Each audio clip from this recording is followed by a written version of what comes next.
أعوذ بالله من الشيطان الرجيم بسم الله الرحمن الرحيم السلام عليكم ورحمة الله وبركاته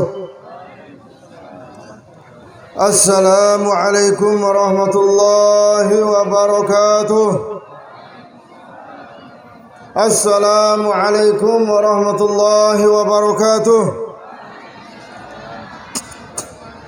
الحمد لله رب العالمين والصلاة والسلام على أشرف الأنبياء والمرسلين سيدنا محمد وعلى آله وصحبه الميامين اللهم صل على سيدنا محمد النور الأتم المبعوث الأكرم الممنوح سر نون والقلم صاحب الأخلاق والقيم وعلى آله وصحبه وسلم سبحانك لا علم لنا إلا ما علمتنا إنك أنت العليم الحكيم رب اشرح لي صدري ويسر لي أمري واحلل عقدة من لساني يفقه قولي واجعلني وزيرا من أهله أما بعد.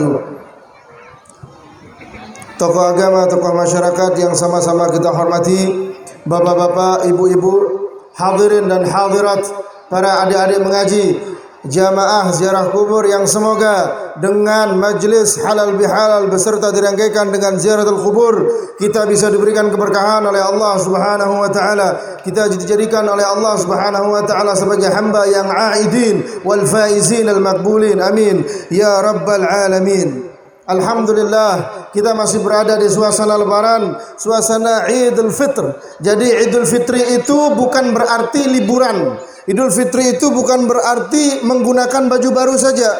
Idul Fitri itu bukan berarti pandangan baru. Akan tetapi Idul Fitri itu bagaimana ketakwaan kita bertambah kepada Allah Subhanahu wa taala. Laisal 'id liman labisal jadid. Hari raya itu bukan hanya sekedar menggunakan baju baru, walakinnal 'id liman ta'atuhu tazid. Akan tetapi hari raya itu adalah bagaimana ketakwaan kita bertambah kepada Allah Subhanahu wa taala. Alhamdulillah, kita telah melewati bulan suci Ramadan. Semoga kita diterima oleh Allah Subhanahu wa taala. Puasa kita diterima oleh Allah Subhanahu wa taala. Bukan berarti di perginya bulan suci Ramadan kita berhenti untuk membaca Al-Quran. Bukan berarti perginya bulan suci Ramadan tidak ada salat sunnah. Bukan berarti perginya bulan suci Ramadan tidak ada ibadah-ibadah yang lain.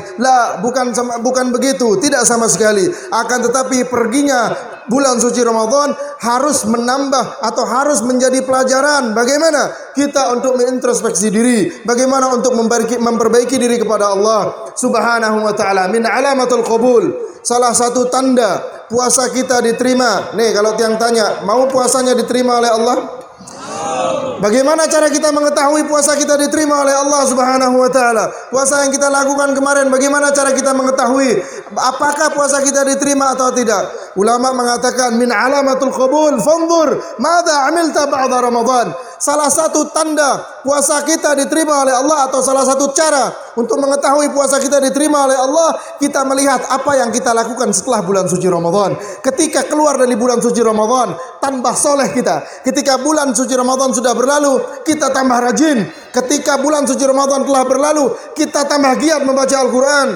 Ketika bulan suci Ramadan telah berlalu, salat sunat kita tidak pernah kita tinggalkan. Salat jamaah tidak pernah kita tinggalkan. Bersedekah kita selalu bersedekah. Kita selalu tersenyum kepada saudara-saudari muslimat kita. Maka dengan semakin baik kita dengan keluarnya bulan suci Ramadan, itu merupakan tanda bahwasanya puasanya diterima oleh Allah Subhanahu wa taala. Sebaliknya, jika dengan Ramadan dia semakin jauh dengan Allah, jika dengan Ramadan saja tidak bisa membuat dia dekat dengan Allah, itu merupakan tanda puasanya tidak diterima oleh Allah Subhanahu wa taala. Jika Ramadan yang paling agung, tamu yang paling istimewa, madrasah yang terbaik, tempat yang terbaik untuk melatih diri mencapai keridhaan Allah, jika dengan Ramadan itu tidak bisa membuat kita dekat dengan Allah, famata, lalu kapan kita akan dekat dengan Allah? Cara terbaik untuk melatih kesabaran, cara terbaik untuk bisa mendekatkan diri kepada Allah dengan memaksimalkan bulan suci Ramadan. Bulan Ramadan telah berlalu, namun dengan berlalunya Ramadan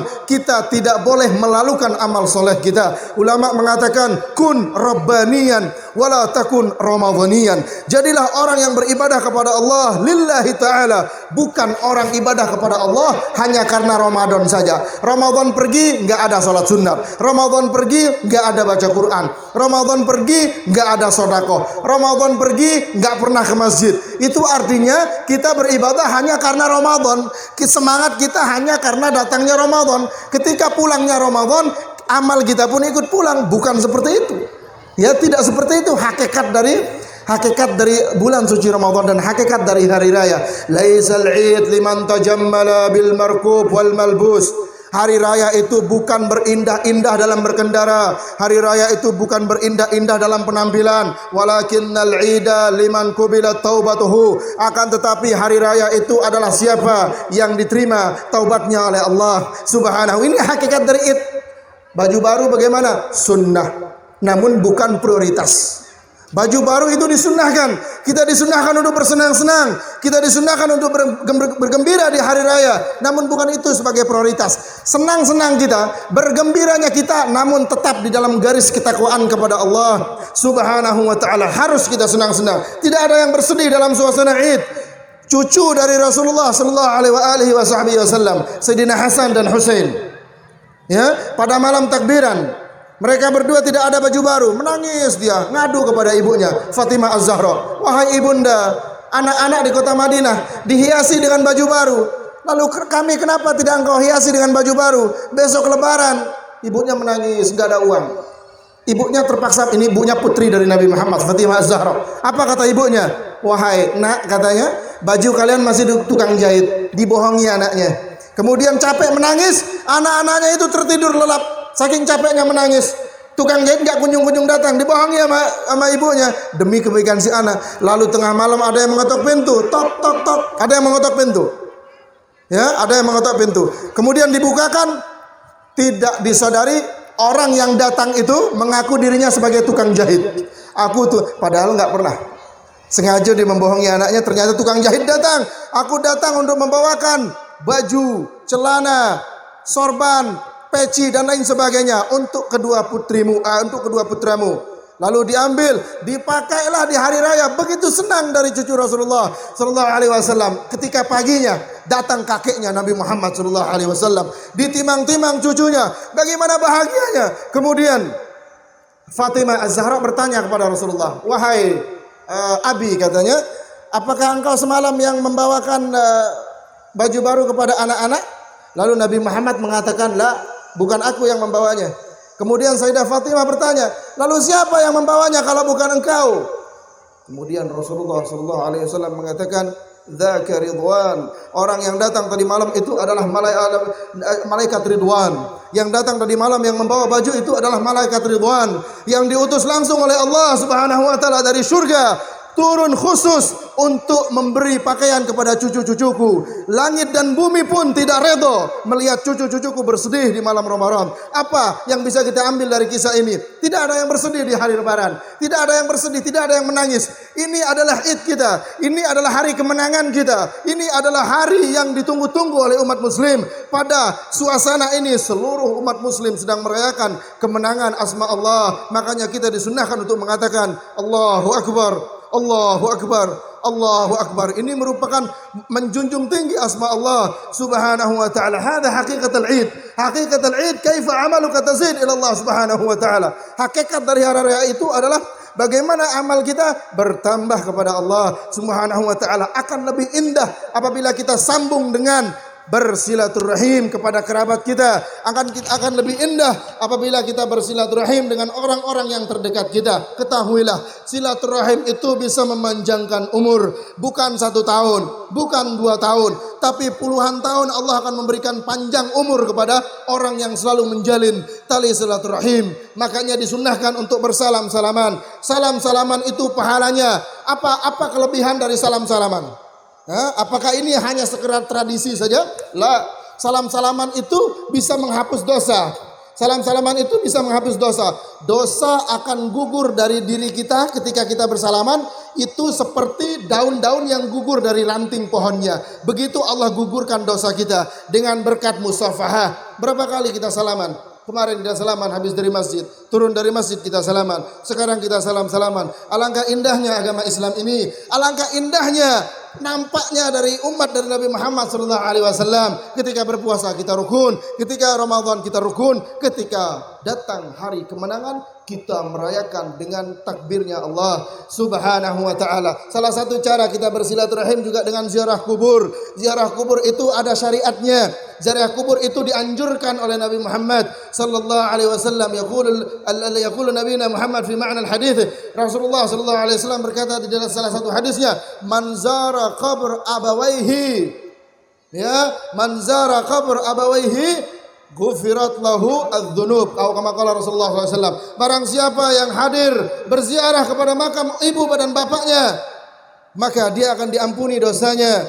Ada di hadis lain, Masya Allah, tidak kita kira hari ini hari Jumat, ternyata bertepatan sekali dengan hadis yang disabdakan oleh Rasulullah sallallahu alaihi wasallam, "Man zara qabr abawaihi aw aqaribaihi fi kulli jum'ah aw fi lailatul jum'ah, ghufirat lahu dzunub aw kutibat lahu birran." Barang siapa yang ziarah kepada makam bapak, ibu, kakek, neneknya atau orang terdekatnya di hari Jumat atau setiap hari Jumat, maka Allah Subhanahu wa taala akan mengampuni dosanya dan Allah akan menulis dia sebagai orang yang berbakti kepada orang tua. Sekali lagi, hadirnya di sini bukan hanya kita sekedar duduk saja.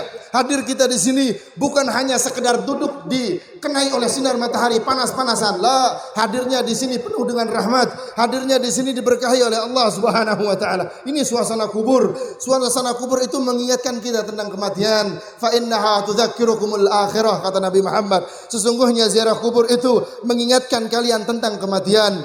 Ketika kita menghadapi atau melihat suasana seperti ini, apa yang kita saksikan? Kematian yang kita ingat, ya. Seketika kuburan-kuburan yang ada di depan kita, kita harus berpikir bahwasannya sebentar lagi kita juga akan menempati tempat yang sama. Ajal itu tidak ada yang tahu, kematian itu tidak ada yang tahu. Maka dengan momentum seperti ini, mari di samping kita memperkuat tali silaturahim, kita mengintrospeksi diri. Mungkin kita akan dipanggil oleh Allah Subhanahu wa taala. Karena ketika kita dipanggil oleh Allah, tidak ada yang bisa menolong kita kecuali hanya amal kita. Yauma yafirrul mar'u minhu min akhihi.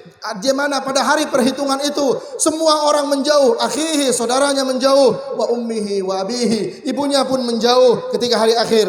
Jangan kita kira ketika kita menuju Allah, ketika kita dihitung oleh Allah, kita datang jamaah. La, kita dihitung sendiri-sendiri. Yafirru minhul akhi, saudaranya pergi. Wa ummihi wa abihi, ibunya juga menjauh. Abihi, bapaknya juga menjauh. Wa sahibatihi wa banihi, sahabat-sahabatnya juga menjauh. Wa banihi, anak-anaknya juga ikut menjauh. Tinggal dia sendiri. Tinggal dia sendiri berhadapan dengan Allah Subhanahu wa taala. Bisa kita bayangkan? Bisa kita bayangkan bagaimana mengerikannya kita langsung berjumpa dengan Allah Subhanahu wa taala. Malaikat saja tidak bisa kita berjumpa. Nabi Muhammad kita belum jumpa, tahu-tahu kita akan berjumpa dengan Allah Subhanahu wa taala dan memaparkan amal ibadah kita. Nabi Musa alaihi salam enggak mampu melihat Allah. Nabi Ibrahim alaihi salam enggak mampu melihat Allah. Tapi kita nanti ketika hari perhitungan akan bertemu langsung dengan Allah Subhanahu wa taala dan meminta pertanggungjawaban dan meminta amal-amal kita. Apa yang harus kita kedepankan? Apa? Orang soleh saja nih yang harus kita renungkan. Orang soleh saja, orang alim saja, mereka itu khawatir dengan keadaan akhirat mereka. Mereka itu takut ketika berhadapan dengan Allah. Ahlillah, wali min auliyaillah, guru-guru kita, orang-orang alim yang mendahului kita, takut, khawatir ketika berhadapan dengan Allah. Lalu bagaimana dengan diri ini yang penuh dengan maksiat? Lalu bagaimana dengan jiwa ini yang selalu berlumur dosa? Apakah mampu berhadapan dengan Allah Subhanahu wa taala? Famalana, tidak ada lain kecuali kita harus menambah amal kita dengan berbakti kepada kedua orang tua yang sudah wafat. Kedua orang tuanya sering-seringlah berziarah kubur. Karena itu cara terbaik untuk berbakti kepada kedua orang tua yang masih hidup. Muliakan mereka, jangan buat menangis, jangan buat kecewa. Segimanapun alim kita, mau banyak apapun bacaan Quran kita, mau 1000 kali kita sholat, bagaimanapun ibadah kita, sehari semalam 24 jam kita beribadah, tidak ada artinya apabila orang tua kita buat menangis. Itu tidak ada artinya apabila orang tua kita buat kecewa. Gak ada artinya apabila semua itu bisa membuat datang murkanya Allah Subhanahu wa ta'ala. Bapak ibu yang diberkahi oleh Allah Subhanahu wa ta'ala, ini yang harus kita perhatikan. Bagaimana kita berbakti kepada kedua orang tua. Yang masih hidup doakan orang tuanya, yang masih hidup orang tuanya muliakan dia, jangan buat menangis. Allah Subhanahu wa taala berkata di dalam Al-Qur'an, "Fala taqul lahuma uffin." Jangan berkata kepada mereka berdua uff. Allah enggak mengatakan jangan pukul. Allah enggak mengatakan jangan buat menangis. Allah hanya mengatakan uff. Bapak-bapak, ibu-ibu tahu arti uff? Ketika orang tua kita berbicara kepada kita uff, itu sudah sangat dilarang oleh Allah Subhanahu wa taala. Ketika ibu melarang kita uff. Nah, hanya seperti itu saja kita diharamkan. Fala la nahiyah tufidun nahi, an-nahi tufidul hurmah. La nahiyah itu artinya larangan yang mengambil manfaat, keharaman oleh Allah Subhanahu wa taala. Fala, dan janganlah, ay haram kita mengatakan tar dulu, stop. Kita potong pembicaraan orang tua kita, apalagi membuat kecewa, apalagi membuat menangis. Ada satu keadaan di mana orang tua itu kesakitan, lebih sakit daripada melahirkan. Apa rasa sakit yang lebih sakit daripada melahirkan? Rasa sakit yang lebih sakit daripada melahirkan adalah bagi seorang ibu, anaknya membentak ibunya dan membuat dia menangis. Itu adalah jauh lebih sakit, berpuluh-puluh kali lipat daripada kesakitan ketika dia melahirkan. Muliakan ibu kita, selalu sambung silaturahim, mohon ridhonya. Begitu pula kita di sini. Mungkin kerabat-kerabat kita sudah mendahului, kita doakan di momentum seperti ini, doakan supaya kita selalu akan dijadikan oleh Allah sebagai hamba-hamba yang birrul walidain, orang yang berbakti kepada kedua orang tua. Semoga dengan ziarahnya kita di sini, dengan acara kita di sini, dengan berpartisipasinya di sini bisa membawa berkah, bisa membawa pengampunan oleh Allah Subhanahu wa taala. Yang nyiapin sound system, kita enggak tahu berapa banyak pahala yang didapatkan. Yang nyiapin dulang-dulang, kita enggak tahu berapa banyak pahala yang didapatkan. Dulu ketika kita berada di Yaman, ketika kita ziarah besar, itu ada beberapa ulama tukang ceramahnya, para ulama-ulama besar. Tapi sama adat kita, ada yang nyiapin teh, ada yang nyiapin kopi, ada yang rapiin sendal. Ketika ada yang bermimpi bertemu dengan Nabi Muhammad SAW atau melihat di alam, apa perkara yang paling nampak di mimpinya itu? Ternyata yang Rasulullah SAW banggakan di mimpi itu bukan penceramahnya. Yang Rasulullah SAW banggakan itu bukan ulamanya, tapi yang dibanggakan oleh Rasulullah di waktu itu adalah orang yang bagi-bagi kopi. Yang dibanggakan oleh Rasulullah orang yang ngatur sandal. Yang dibanggakan oleh Rasulullah orang yang membawa umbul-umbul itu. Yang dibanggakan oleh Rasulullah orang yang berkhidmat.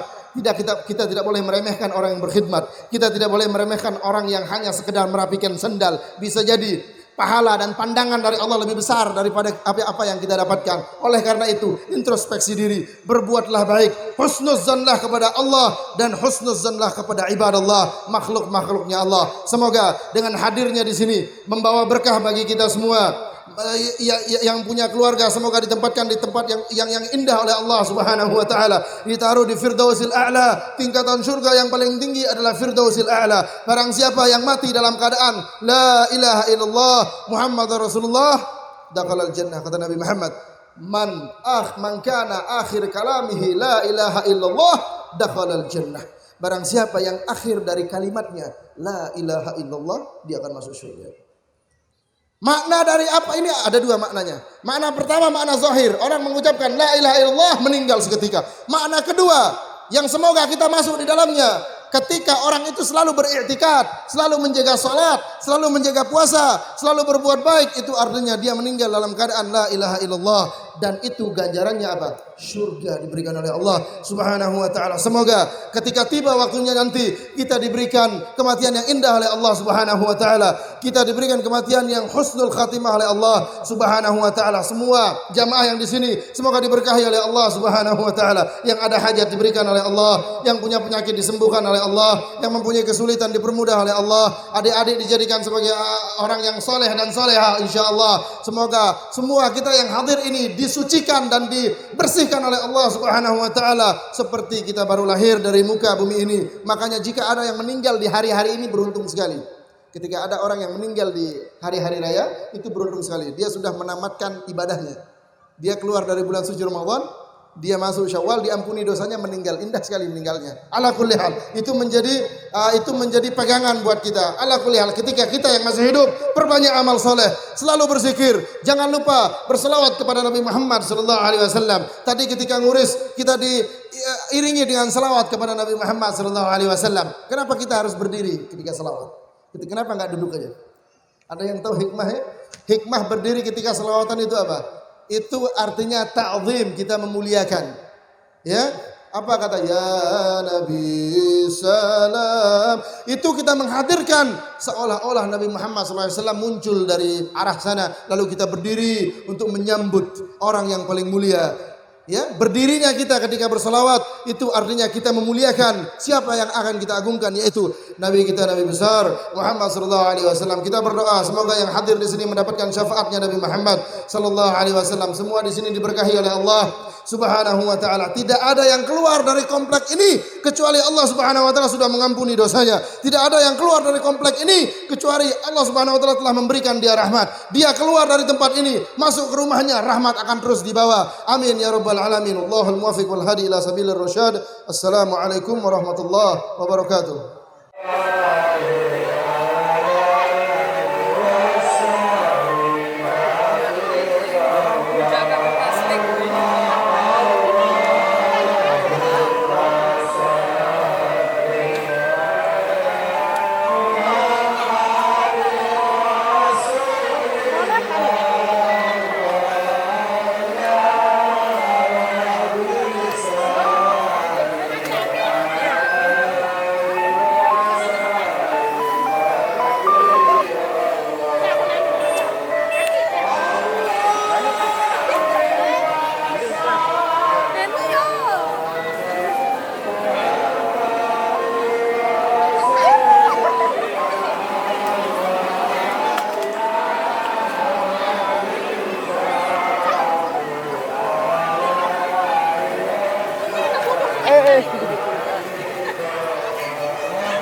Ah.